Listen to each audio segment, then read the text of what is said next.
Umar ரலியல்லாஹு தஆலா அவர்கள் மதீனாவிலே ஒரு முறை நடந்து வருகிறார்கள். மதீனாவை சுற்றி அன்றைக்கு யூதர்கள் எல்லாம் அதிகமானவர்களாக இருந்தார்கள். அப்படி இருக்கும் தருவாயிலே ஒரு யூதன் என்ன செய்கிறார், ஒரு வகுப்பறையிலே தன்னுடைய தௌராத் வேதத்திலே பாடம் நடத்தி கொண்டிருக்கிறார்.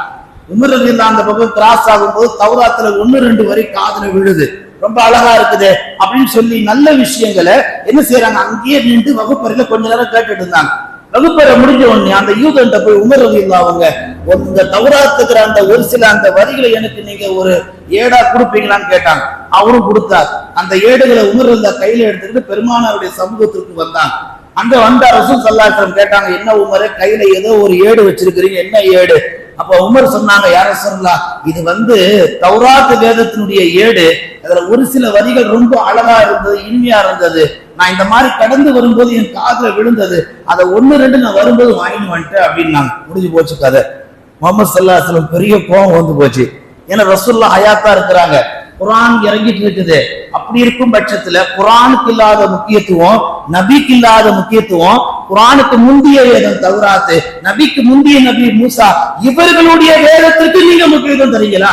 உமரே ஒன்னு சொல்ற, அந்த மூசா அலைஹிஸ்ஸலாம் இப்ப ஹயாத்தா இருந்தா அவங்க என்னதான் பின்பற்றுவாங்க? நாங்க நபிகள் நாயகம் ஸல்லல்லாஹு அலைஹி வஸல்லம் அவர்கள் ஒரு நபி, இன்னொரு நபி எப்படி சொல்லுகிறார்கள், அவர்கள் இந்த உலகத்தில் இப்பொழுது நான் ஹயாத்தாக இருக்கும்போது இருந்தாலும் அவர் ஒரு நபியாக இருக்க மாட்டார், என்னை பின்பற்றும் சஹாபியாகத்தான் இருப்பார். காரணம் என்ன? நபிகள் நாயகத்துடைய மகத்துவம் அவ்வளவு உயர்வானது.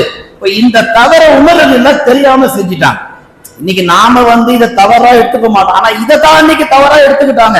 ரசூலுல்லாஹ் கண்டிச்சாங்க, உமரே நான் இருக்கும் பொழுது, குர்ஆன் இறங்குகிற பொழுது இதுதான் முதன்மையானது, இந்த வேதத்துக்கு தான் உங்கள் முக்கியத்துவம் தர வேண்டும், இதை தாண்டி இதை தவிர்த்து வேற எந்த வேதத்துக்கும் நீங்கள் மரியாதை செலுத்தலாம், அது முதன்மை என்று கையில எடுக்கக்கூடாது என்றார்கள் நபிகள் நாயகம் ஸல்லல்லாஹு அலைஹி வஸல்லம். அப்ப அன்னைக்கு அந்த தவறு உமர் ரலியல்லாஹு திருத்திக்கிட்டாங்க, அதிலும் தன்னை திருத்திக்கிட்டாங்க.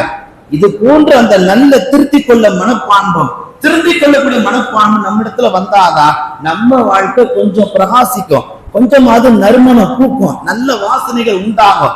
அன்பானவர்களே, முன்ன வாழ்ந்த முன்னோர்கள்லாம் நடந்து போனா நறுமணம் அமல்களால வீசும். இன்னைக்கு நறுமணத்துக்கு நாம மேல அக்கறை அடிக்க வேண்டியதா இருக்குது.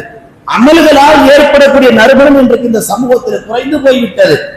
எத்தனை வரலாற்றிலே ஒரு நிகழ்வு, ஒருவர் இறந்த உடலோடு உடலுறவு கொண்டுட்டார். ரசூலுல்லாஹ்ட்ட சொன்னாங்க.